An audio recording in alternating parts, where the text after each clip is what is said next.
अस्सलाम वालेकुम। Citizen news में खुशामदीद। गुजरात जेडी रोड की तामीर का काम जारी है, मगर गुजरात के रहने वालों के लिए ये तरक्याती काम बाइज़े तकलीफ बन चुका है। बेतरतीब कंस्ट्रक्शन, बेहंगम ट्रैफिक ने सड़क से गुजरने वालों का जीना मुहाल कर रखा है। ना तो कोई बैरियर लगाया गया है और ना ही कोई साइन बोर्ड।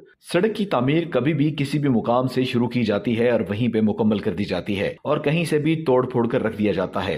बिला तरतीब काम ने न सिर्फ शहरियों की तकालीफ में इजाफा किया बल्कि आए रोज हादसात का सबब भी बन रहा है। बिलखसूस स्कूल के औकात में बच्चे हादसात का शिकार होते नजर आ रहे हैं। गुजरात से रिपोर्ट कर रहे हैं ज़ोहेब मिर्जा। अस्सलाम वालेकुम, सिटीजन न्यूज के साथ मैं हूं ज़ोहेब मिर्जा।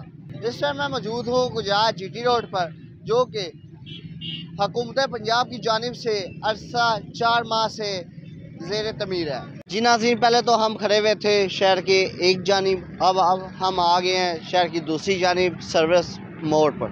ना तो शहरियों को कोई साइन बोर्ड लगाया गया है मोड़ने के लिए और ना ही उनको डाइवर्ट होने के लिए कोई साइन बोर्ड लगाया गया है। शहरी इस हवाले से बहुत मुश्किलात में हैं।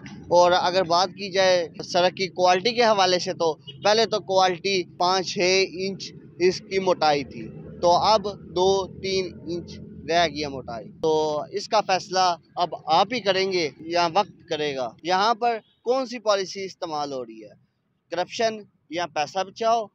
अब तक के लिए इतना ही। ज़ोहेब मिर्जा को दीजिए इजाजत। अल्लाह ने के बाद कंस्ट्रक्शन कंपनीज और बिलखसूस डीसी गुजरात डॉक्टर खुर्रम शहजाद को इस चीज का नोटिस लेना चाहिए कि तामीराती काम के करीब साइन बोर्ड अवीजा किए जाएं और हादसा से बचने के लिए डायवर्शन का प्रॉपर इंतजाम किया जाए और काम के दौरान सेफ्टी का खास ख्याल रखा जाए ताकि शहरी हादसा से महफूज रहें।